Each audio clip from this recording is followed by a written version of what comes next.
Step 6, turn it in. Each state has its own deadlines about when ballots need to be turned in.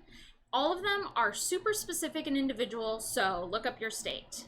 In about half of the states, ballots need to be received by election day, and in the other half, they have some variation on ballots needing to be postmarked by election day and then received within several days after. Now here are your options for returning your ballot. I can't tell you which option will be best for you, but I'm laying them all out.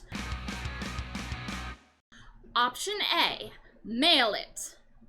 Voters should be sending their ballots back no later than 1 week before Election Day, October 27th.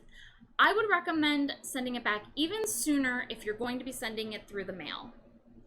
As opposed to leaving your ballot in or at your mailbox for your mail carrier to pick up and return to the post office, I would suggest taking it to the post office yourself.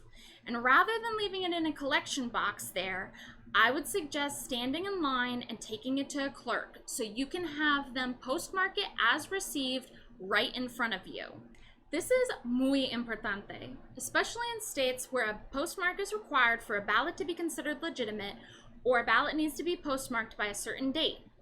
Sometimes when the post office gets backed up, they don't postmark every piece of mail. It's not proper, but it does happen, and one would hope that they were taking even more care with these very special ballots, but just to ensure that the important postmark happens, take it in yourself, watch it, make sure it gets done. In 17 states, you don't need to apply a stamp to your envelope to return your ballot. If you are not in one of those 17 states, finding the exact postage to return your ballot can be tricky because it varies by state and it is difficult to find the answer ahead of time.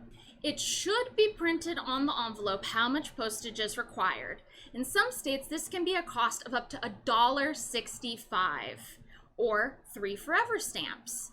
But in other states, it's weird costs like 71 cents, which is problematic because most people only have forever stamps, which are worth 55 cents, and that doesn't add up real easily.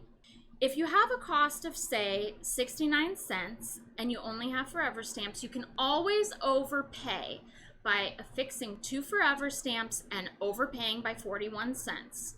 But if you don't want to pay extra, you can always take it to the post office. If you're confused about how much postage you need to pay, take your return envelope to the post office. They can waive for you and help you purchase exact postage. If you mess up and don't put on the right amount of postage, that's okay.